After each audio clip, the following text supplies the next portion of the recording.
dari 2, siap mengikuti pukulan pada hari ini? Laksanakan. Serangan.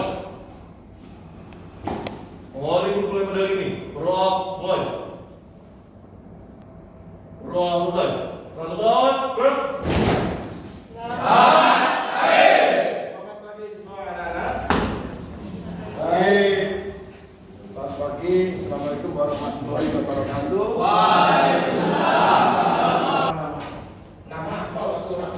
Pada pagi hari ini kita akan masuk ke dalam sebuah penjelasan ya mengenai sistem politik Indonesia ya, karena mata kuliahnya adalah sistem politik Indonesia. Pada kesempatan ini pula sebuah gambaran menyeluruh saudara sekalian akan saudara lihat. Saya ingin ajak saudara sekalian dari posisi yang namanya helikopter view, dari pandangan dari atas kita melihat apa yang akan kita pelajari pada mata kuliah ini selama 1 semester yang namanya overview sistem politik Indonesia.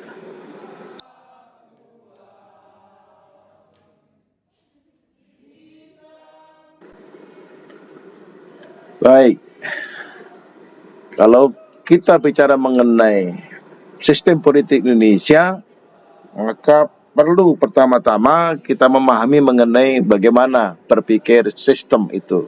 Ya, sistem pada dasarnya, ya, peraja semuanya ketahui adalah sebuah rangkaian dari aktivitas, ya, keterkaitan sub-sub, ya, sistem sub-sub kegiatan namanya input, ya, proses dan output.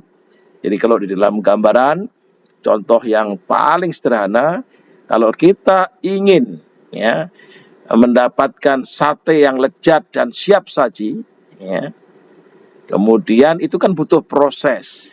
Nah, prosesnya pasti ada tempat untuk membakar sate, ya, kemudian membumbui, ya, diberikan bumbu-bumbu yang tercanggih, ya. Tapi semuanya kan butuh input, namanya daging, tusuk, bumbu dan lain-lainnya. Jadi dari daging, tusuk, bumbu kemudian diproses melalui dibakar, ya. Setelah ditusuk-tusuk tadi, kemudian keluarlah yang namanya sate lezat yang siap saji dan siap dimakan. Itu namanya output. Rangkaian input, proses, output inilah sebuah sistem. Jadi kalau kita berpikir sistem, kita berbicara mengenai kaitan antara input, proses, dan output. Sehingga kita mengenal apa yang disebut dengan subsistem. Jadi input itu adalah subsistem dari sebuah sistem. Proses adalah subsistem dari sebuah sistem. Output adalah sebuah subsistem dari sebuah sistem. Saya kira itu yang harus dipahami. Demikian juga dalam konteks politik, sistem politik itu juga ada inputnya, ada prosesnya, ada outputnya. Kemudian kalau kita lihat juga di dalam konteks sistem politik, kita mengenal ya ada yang input. Apa inputnya? Ya, ada input ya dari rakyat apapun sifatnya itu adalah ada input ya, ada input dari rakyat berupa aspirasi, tuntutan atau dukungan apapun lah yang namanya input. Kemudian diproses ya melalui proses pembuatan kebijakan. Kalau itu pemerintah nasional, ya pembuat kebijakan pemerintah dan DPR. Kalau di daerah, ya pemerintah daerah, ya maksudnya kepala daerah dan OPD dengan DPRD. Menjadi kebijakan output. Kalau di pusat, misalnya dalam bentuk ya lahirnya sebuah undang-undang. Kalau di daerah, ya lahirnya sebuah peraturan daerah. Dalam hal proses ada kekurangannya, maka ada input umpan balik kepada rakyat. Rakyat memberikan input lagi, input diproses lagi, mengeluarkan kebijakan penyempurnaan dan seterusnya. Ya, umpan balik lagi, dapat respon dari rakyat. Demikian seterusnya, sebuah sistem, namanya sistem ya tertutup ini, bahwa dari input proses output dan kemudian menjadi lagi input proses output sebuah rangkaian ya. Dalam proses pembuatan kebijakan itu, itulah terefleksi ada fungsi mengatur yang menggambarkan relasi antara negara dan rakyat. Rakyat memberikan mandat ya kepada pemerintah ya, di dalam hal ini ke dalam fungsi negara ya, kemudian negara menjalankan ya, itulah yang kemudian hubungan relasi negara dan rakyat di dalam sistem politik di Indonesia khususnya, dan saya kira secara umum di dunia ini itu menjadi objek pembelajaran kita di dalam sistem politik Indonesia. Bagaimana kemudian pemerintah ya atas nama negara bersama DPR itu mengatur negara. Jadi inti dari politik adalah pengaturan dari penguasa, ruling ya, ruling.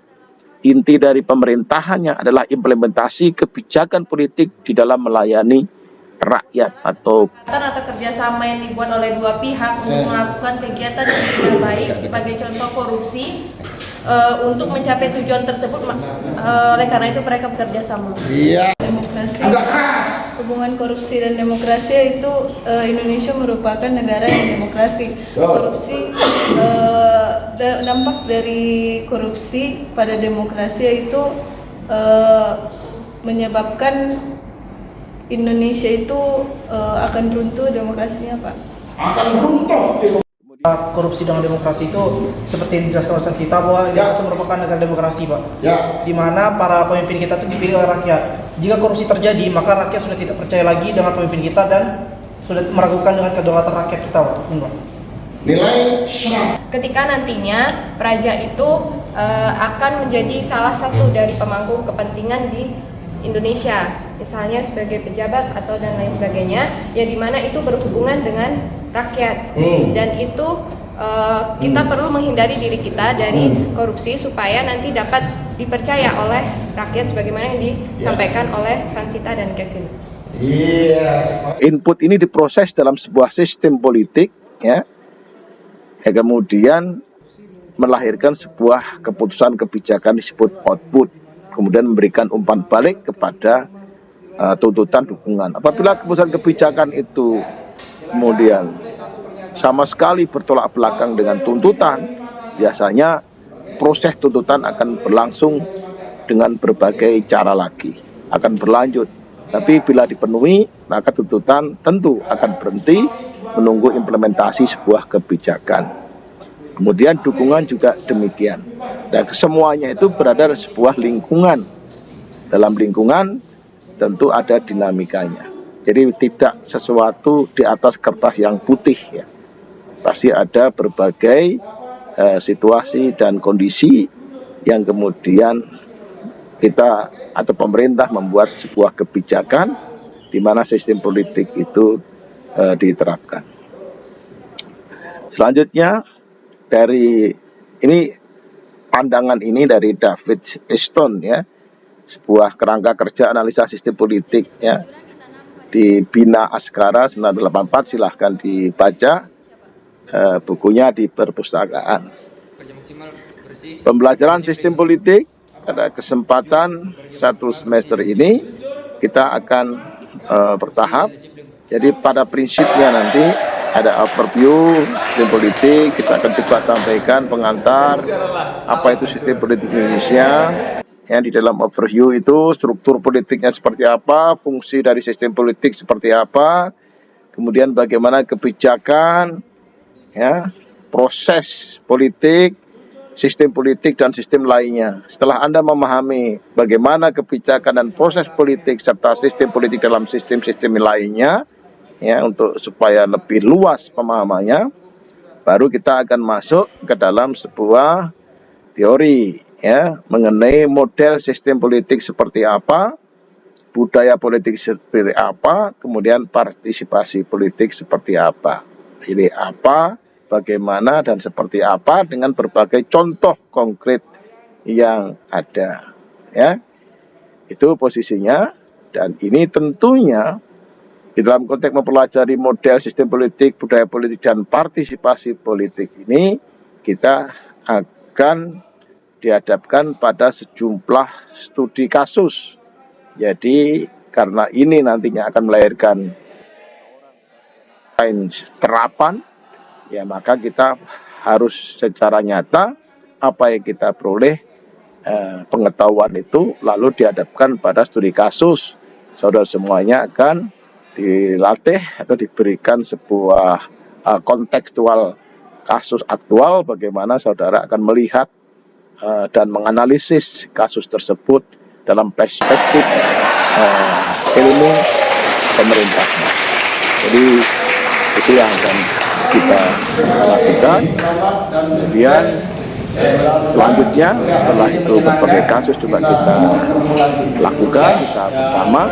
Kemudian kita juga akan belajar lagi untuk isu-isu lain mengenai perwakilan kepentingan partai politik di Indonesia seperti apa perkembangannya, ya.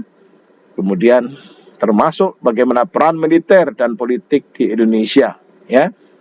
Itu terjadi dalam proses mulai pra kemerdekaan partai politik bagaimana peranannya, sampai kemudian orde lama bagaimana, di orde baru bagaimana, dan sekarang orde reformasi seperti apa.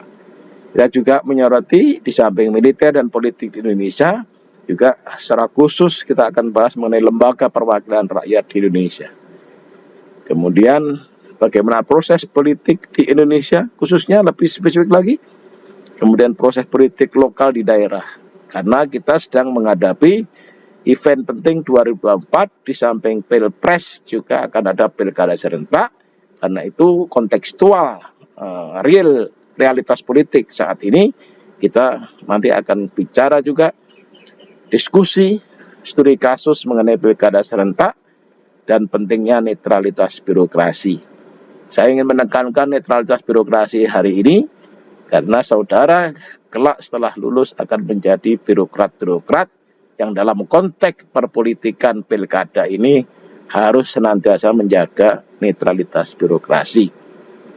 Setelah berbagai studi kasus kita lakukan, kemudian ada beberapa penugasan-penugasan, ya, belajar mandiri yang sudah dilakukan, termasuk kemudian ya membaca, mencari, mengidentifikasi, menyimpulkan, membuat summary buku-buku terkait dengan sistem politik Indonesia, dan juga membedah kasus-kasus yang saudara dapat cari di berbagai media termasuk di YouTube.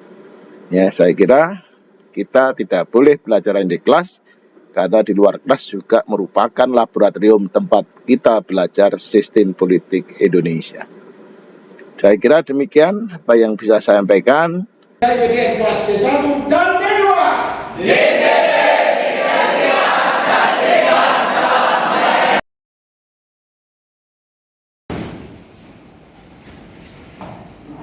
Bukan hari ini telah melaksanakan laporan selesai. Terima kasih. Bubar. Boleh.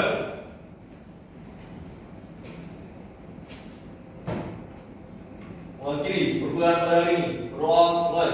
Terima kasih dan sampai jumpa di lain kesempatan. Sukses selalu untuk semuanya. Ruang selesai. Selamat gerak. Terima kasih semuanya. Sekarang T1 depan sini kita dulu baru main di luar. Wassalamualaikum warahmatullahi wabarakatuh.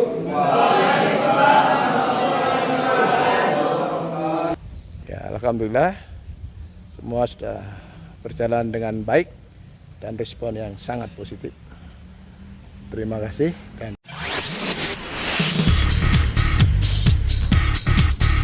sholat lapar ya. Oke.